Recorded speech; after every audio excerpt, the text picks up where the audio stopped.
Good morning, good morning, good morning, everybody. Such a great pleasure to talk to you again. I got so much to go over here, and so we had a cancellation this morning, so I'm going to take the next hour and a half, maybe the next hour and 15 minutes, and try to catch up here. So forgive me if I go too fast. I'm trying not to.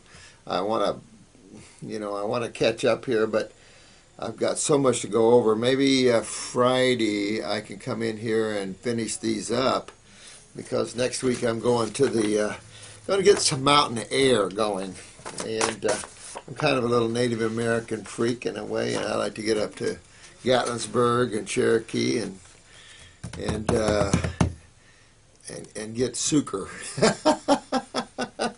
I mean, you guys are asking a great questions here, and let me start going over them.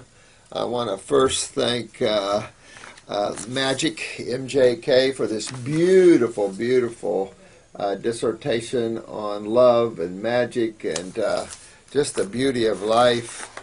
She has tremendous drawings about the celebration of life, blockages to spirituality and health.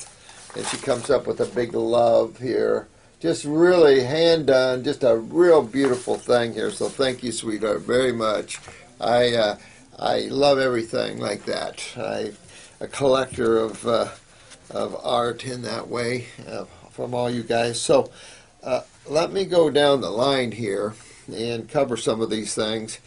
I'm an old paper freak. I know one of you recommended computer electronic stuff, and I'm not very good with that.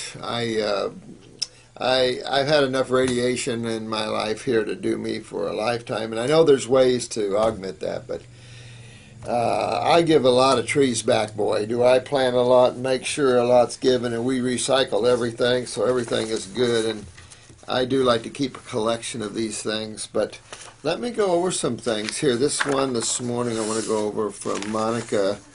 Monica, honey, yeah, I mean, you're on a great fast. This craving of salty stuff and salad, obviously the craving of salt is an adrenal gland issue. And look how this is tied, sweetheart. Look at this is tied to, after she has a salad, I eat it, I feel discomfort in my kidneys. And below the stomach, which is going to be the small bowel, her legs get swollen. So right there tells you, I don't know how old you are, but I can tell you that, you've got kidney and adrenals. This is right in your face, sweetheart. You got to take care of this. Whether you use a tincture on the adrenal glands, if your blood pressure is low, the good adrenal tincture, or glandulars, it's up to you. Kidneys, you want to really do probably 2 kidney formulas, get on that lymph system, clean up the GI tract here.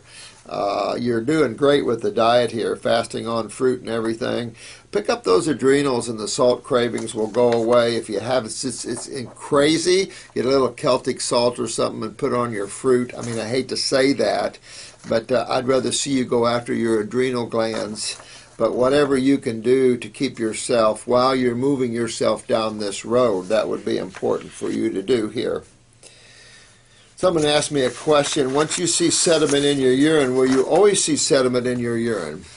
Well, think about this. If your kidneys are your eliminative organs of cellular waste, wouldn't you or shouldn't you predominantly see it all the time? Absolutely. Absolutely. Once you start seeing it, you want to keep on seeing it. There's going to be 1 or 2 urines you might not see much. It just depends on the waxing and waning of the human body. But I can tell you that important. I'm always looking. Oh, I'm not filtering. So I find that very important. So once you open that door, hopefully that door stays open. You're good. And then you'll notice the lymphatics things. Another person asked me about isolates. There's not isolates in herbs. I consider isolates, to be honest with you, a little different. I'm a little different chemist in the thinking. I consider an isolate something that is isolated by itself and not in a magnetic bond. I don't see anything in a plant that's not magnetically bonded. So, it's just the way I look at it, sweetheart. But thank you for your stuff here. You're a sweetheart. I know you love the herbs too. Go after that Latin. I'll just keep it at that. But yeah,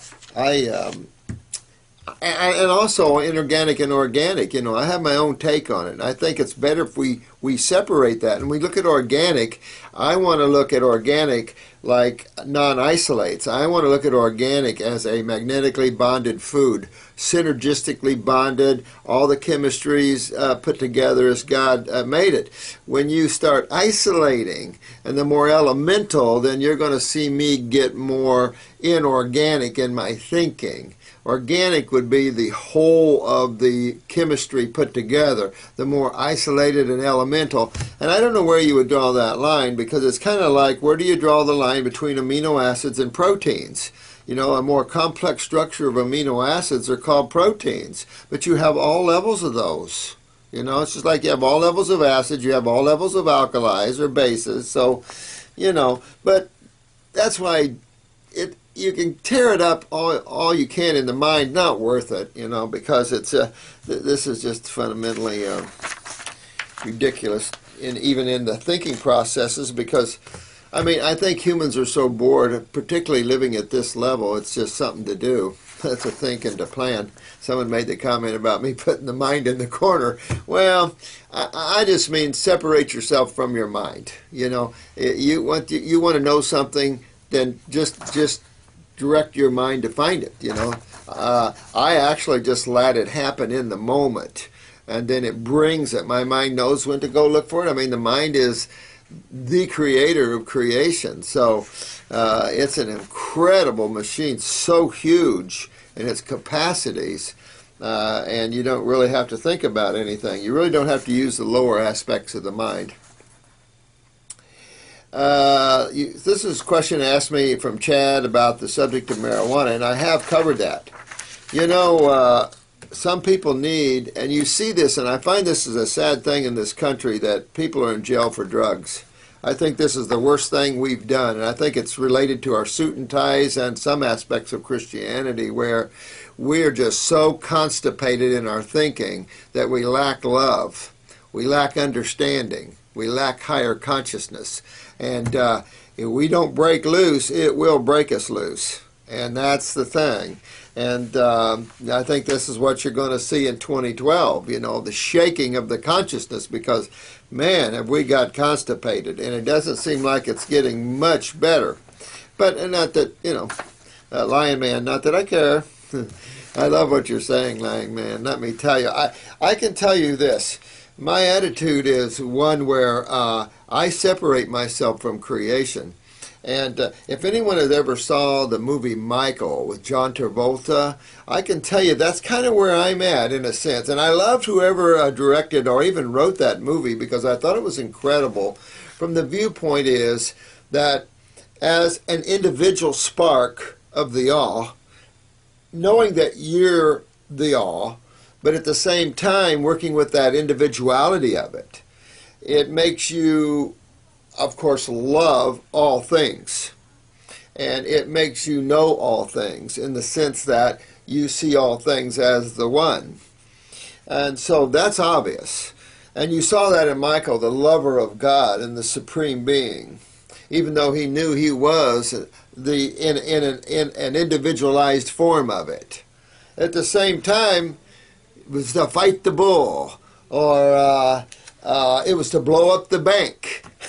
Didn't care. It was the attitude behind this that's the issue here. Sometimes you see me a little passionate about things, but there's the other side of me doesn't care, because I know karma. I know it will be handled, so I don't care. But can I blow up a bank? If it was hurting a bunch of people, yes. Could I take care of things? Absolutely. I don't care. I'm not a Gandhi type guy. I believe in action without action, in the sense that I don't believe in being over passive. I believe that's why you're here, is to create action. And so I like that. I like when Michael blew up the bank. I like when Michael fought the bull and didn't care, laughed about it. That was it. You know, because creation doesn't exist in sense other than just a dream.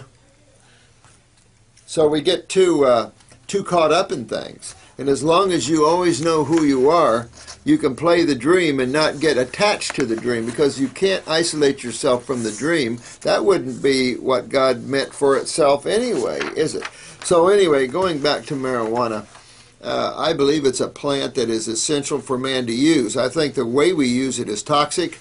I had an old black preacher man in here from Detroit, Michigan, who was from Jamaica originally, and he was telling me that they make it into a tea, the smarter Jamaicans, because they know smoke is toxic. And I thought that was pretty good, you know. So the thing is that man has always sought to alter his consciousness because society likes to freeze it. Society controls your consciousness so it can become the herd. It's how it thinks it protects itself by creating like-mindedness, and therefore it can become more protective in a social consciousness kind of way. So you have to be careful with the social consciousness, because it is very restrictive and it is very conditioning to the mind and emotions. So our belief systems are honed by governments and religions and things, and the problem is that it restricts our freedom to understand more of who we are and more ourselves as individuals. And of course, individuality isn't looked on real well in society. Our current government really doesn't like individuality as much. You can tell they're more socialistic thinkers. And that's not the supreme being. If you look through creation, it exudes individuality, and the beauty of creation is individuality. The connecting link isn't society, isn't governments, isn't towns, it's God. And so we all should be able to go hug anyone from any country, and they vice versa from what, like you, all you guys on YouTube. I feel we're in a group hug. You know, once in a while someone will say something, yeah, but we're all in a group hug.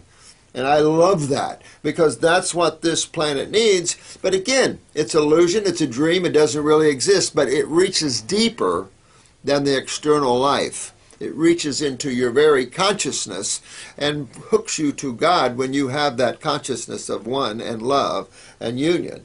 And so it's like the social consciousness, but through the individual. Interesting.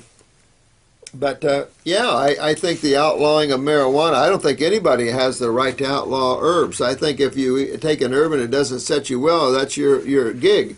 This idea of passing laws to restrict man from enjoying nature is just part of how the negative side of duality controls and isolates. Doesn't want you to have an altered state of consciousness, because that would affect the social consciousness. Instead of helping people, Portugal helps people that are on drugs. They have parks and they help people. And this country has a hard time understanding love and helping people. But yes, I mean, look at Timothy Leary. I was an old Timothy Leary fan, and look at Ram Dass, Albert. I mean, he's great wisdom. Be here now guy. I mean, that was the cliche of the time, and still rings true. There's nothing greater than in the moment. So yeah, I wish that this government would we would terminate it and start again, and make it a constitutional government of extreme limitation, to where individuals and states control their own, which that's their legal right. This government is so intrusive. It wants to control everything, including the buying of insurance and everything. And it's like that. That's a monster that we could never afford to allow happen in the terms of even spirituality, you know, because the next thing to go would be spirituality. That will be attacked as well. So yeah, great plan. I think one should tincture it.